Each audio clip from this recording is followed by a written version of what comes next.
All right, it's Super Bowl Sunday, and I'm sure, like everybody else out there in YouTube, you're getting ready for the big game in just a couple hours. Or if you're watching this, maybe after the game, you enjoyed it. Whatever it may be, here in Lions Talk Live today on Super Sunday, we're going to talk about something we brought up about 4 months ago. Why I believe the Detroit Lions will indeed be in the Super Bowl in 2024. So let's talk about all that and maybe just a little bit more on today's Super Sunday version of Lions Talk Live.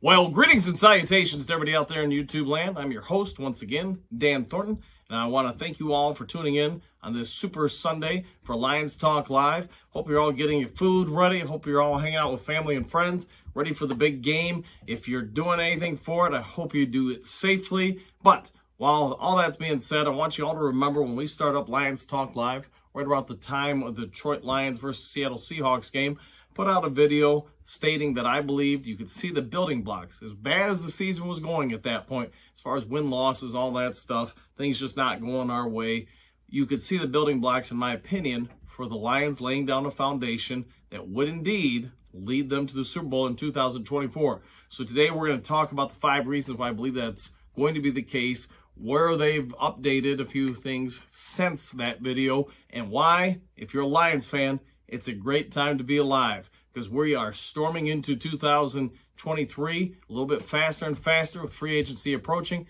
the draft, and all the building blocks leading us into what I believe will be a very, very pivotal season in our franchise's history. So let's get into reason number 5, work our way up to number 1, and today's Super Sunday version of why the Lions will be in the Super Bowl 2024. All right, the number 5 reason why is simply this: the coaching staff. If you're a Lions fan, you probably remember 2021, some, questionable calls by our coaching staff. I get a lot of people were doing on-the-job training. I get a lot of people were trying to figure things out.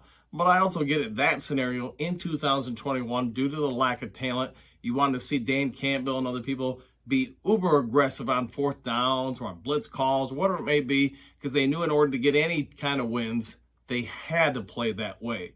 So as we saw later in that season, 2021, you saw the emergence of Amon-Ra St. Brown, among other players, and you could see a little bit of hope towards the end of the season when he beat the Packers, beat Arizona Cardinals, were competitive in other games, and you could see a little bit of talent starting to emerge. So my question for the coaching staff, if you recall, coming into 2022 was, would they have to gamble as much to stay in games? Would they have to be as aggressive to keep things close?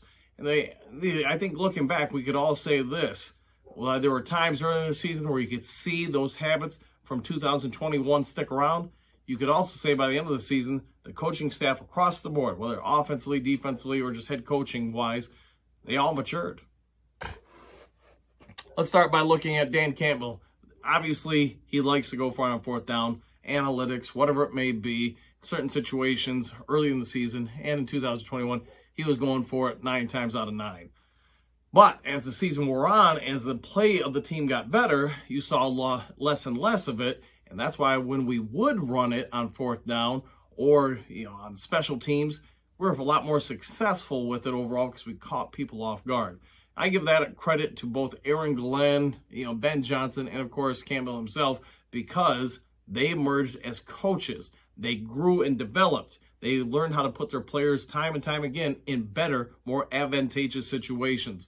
And when you're able to do that as a coach, when you're able to find what other people are missing, you've really arrived on the coaching scene. And I give these guys credit. I've given them a lot of guff and blame over the time period of Lions Talk Live, but we also have to be fair, and each and every one of us say the coaching staff has grown just like a lot of the players on the team.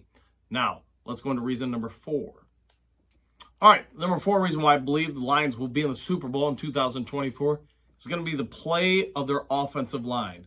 Yes, we did have a little bit of a hole at right guard this year due to injuries and shuffling around, but I believe that's either going to be addressed in free agency this year or in the NFL draft. Both things are options, and we'll find out in a few months which way the team decided to go.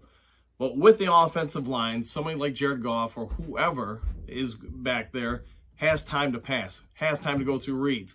We all either love or hate Matthew Stafford.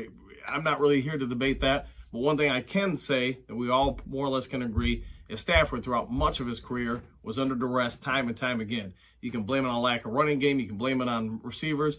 One thing I think all Lions fans would agree on, though, is the offensive line, more or less, throughout his stay here, was not very stable, was not very strong, and his body suffered because of that. Now, fast forward to 2021 and 2022, and looking forward, the offensive line is a real strength of this team and perhaps one of the best in the NFL.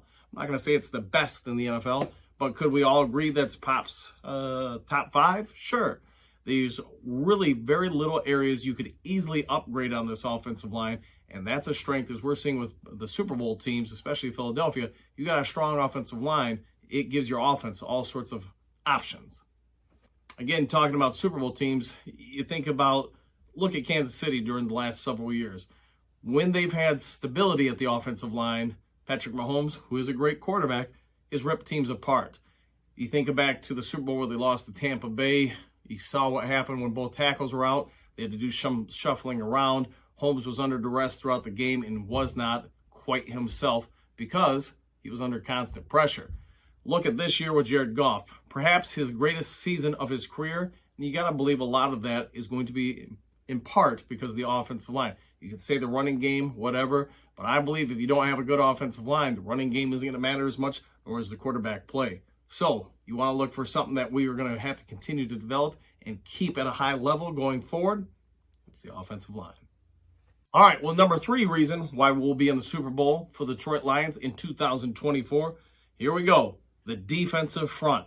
Whether you're talking James Houston, Joshua Pascal, Aleem McNeil, Aiden Hutchinson, or players yet to be named who may be coming into Detroit this year or next year, here's what I can say. Think of a team in the NFL that has this many young players across its offensive line that are this highly regarded. I mean, Houston alone, along with Hutchinson, would get a lot of thumbs up from teams. But now when you add in players that are still emerging and developing, and then you have someone like Romeo Okwara coming back from injury, the Lions can put heat on other teams. If they are able to get 1 or 2 more players in free agency or the draft this upcoming offseason, man, how much better does that defensive line look? Other than the Panthers game this year, the Lions also gravely improved in the ability to stop the run. So you can get to the quarterback, you can help stop the run, and both of those areas look like they're going to get better in the next year or two, especially as some of these younger players develop and grow, get a little bit more man strength, as they like to say, as they get older. I mean, think about the difference in strength from a 21-year-old to a 25 or 26-year-old who's been in the league in the weight room that much more. It's going to make a big difference, and I believe the Lions will be hitting their peak right around 2024. So I'm not going to debate who we might add to the defensive front via the draft or free agency, but I think all of us can agree that somebody's coming in, maybe 2 different people from that will add, if nothing else, more depth, a little bit more flexibility from the defensive front. I mean, let's not even forget about John Cominsky, among other people, who came in and contributed throughout this past season, how much better that rotation is going to look just a year from now. So with all that being said, with Hutchinson's development, Houston's development, I think this defensive front could become scary good next year and incredibly good 2 more years from now when the majority of the people we've named are either in their 3rd or 4th seasons in the league, when they're really starting to hit their prime. Think about that, and especially with the NFC North that's starting to go through some flux. Who knows what's happening with Green Bay? Who knows what's going to happen at QB for Minnesota in another year or 2? The Lions are setting up pretty well to not only own their division, but set up favorable home field advantage for the playoffs in the next foreseeable future. All right, number 2 reason why I believe the Detroit Lions will be in the Super Bowl 2024, and that's going to be the play of Jared Goff. Like him, hate him, you're somewhere one side of the fence, the other. There really isn't anybody in the middle with this guy. You either think he's, maybe not the greatest quarterback in the NFL, but definitely worthy of, say, top 8, maybe even if some people say top 5 consideration. And you'd be fair based on his time in Detroit outside of the first 10 games. Was that Anthony Lynn's fault? Was that lack of receivers? I slammed him left and right for this, that, and the other thing. But what all of us cannot deny is once Ben Johnson took in as offensive coordinator in 2021, Goff's stats shot dramatically up.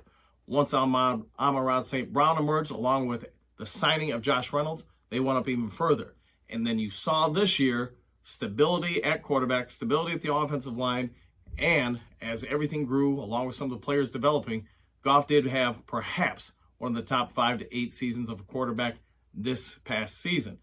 Now, if we can keep all those going, if Jameson Williams continues to develop, if the running game gets a little stronger, and the already aforementioned offensive line improves, how much better will Jared Goff appear to be? You know, if you're a hater of Goff, which, let's be fair, probably half the people watching this video are, let's say this. Coming into this season, people said, hey, he's got small hands, he's going to fumble left and right. Well, he did earlier in the season, but after that, how often did he really fumble other than a couple times in the first, 4 to 5 games? Can't throw in cold weather. Well, the Lions, won 2 games in New York in the cold. Goff had a very good game in the loss to Carolina. And then, of course, I'm sure we're all aware, in frigid temperatures of Wisconsin, Green Bay, Sunday night game, yada, yada, end the season. Goff, after the first quarter and a half, I'd say, had a very good game. So while I may not always be a fan of him, we also have to be fair and say this.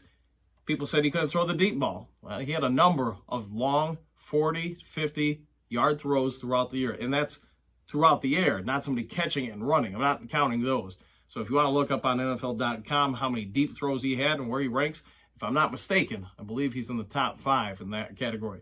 So top 5 in that, one of the fewest interceptions totals for a quarterback, starting quarterback that is, throughout the entire past season. I mean, you start putting enough things together, you got to be fair to the guy. He is, or at least last year, played as one of the best quarterbacks. If he can maintain that, along with the other stuff that we've already mentioned, it's hard to go away from Jared Goff. All right, and the number one reason why the Lions are going to be in the Super Bowl in 2024, I'm going to double dip a little bit with this one. I'm going to say it's going to be because the wide receivers and the running game for Detroit. Yes, I believe the Lions may not have the most elite receiver core in all the NFL, either this upcoming year in 2023 or perhaps even 24. But I do believe this. They're going to have one of the most balanced, like last year, one of the most balanced receiving cores, and you can throw in tight ends with that if you want, in the entire NFL. I believe Jameson Williams next year is going to emerge as a real threat, let alone 2024, when he should be fully healthy, fully developed as far as understanding the playbook, route tree, things of this sort, how to get open, beat press, all that stuff. Let's be fair that between him, St. Brown, and perhaps whoever's going to be opposite of those two guys, they're going to be a real problem for the majority of defenses to cover. Because remember, we always said Lions have to keep that offensive line where it's at and even improved. Now you throw in the running game, which I believe you're going to see some change in the running back department in Detroit, whether it be 23 or 24, and I think it's going to be all upgrades across the board. Who are you going to stop? Last year, most NFL defenses struggled to stop Detroit's offense because if they put too many guys up, we picked them apart long. If they worried about the long, we picked them apart with a run. I'm not going to give predictions into who I think is going to be re-signed, traded, or anything like that as far as the running back group, but I will say this. I believe we're in position this year where we're going to see some change. Will that change be fully envisioned in 2023 or will it play out more in 2024? We'll wait and see. But I will say this, between everything that's Brad, Holmes, and Campbell and everybody else is setting up for Detroit, I believe this offense, because of all the metrics, the offensive line, the receivers, the running backs, and then the play of Jared Goff, it's going to be real hard for most teams to slow him down. Now consider this when it comes to the Super Bowl. It's usually played in a dome or in very warm, favorable conditions. Things that favor what the Detroit Lions like to do on offense. No, I'm not giving a prediction of who I think would win the game, but I am going to say this. If we get in, we've got a better than average chance of winning. So while I do believe Jameson Williams is going to become one of the better threats in all the NFL, I think St. Brown's already there, but could use a little bit of a Robin to him being Batman or reverse it. Whatever it may be, the Lions offense is going to be hitting its stride along with a very young, emerging, and powerful defense. All these things, while most of these players are on rookie deals, sets up a good scenario for Detroit for 2023, 4-5. All right, well, that's going to do it for today's video. Let me know in the comment section below what you think of the thoughts I have for the 5 reasons why I think the Detroit Lions will make the Super Bowl 2024. I hope you're all getting ready to celebrate and enjoy your day. If you haven't yet subscribed to Lions Talk Live, please consider doing so. Go ahead and hit that subscription button. Leave me a thumbs up because, let's be honest, it helps the channel out a lot. It helps the video get out there a lot. And if you got some ideas for future videos or on this video, go ahead and leave the comments in the section below. Go enjoy your Super Sundays, and we'll all see you soon on another Lions Talk Live.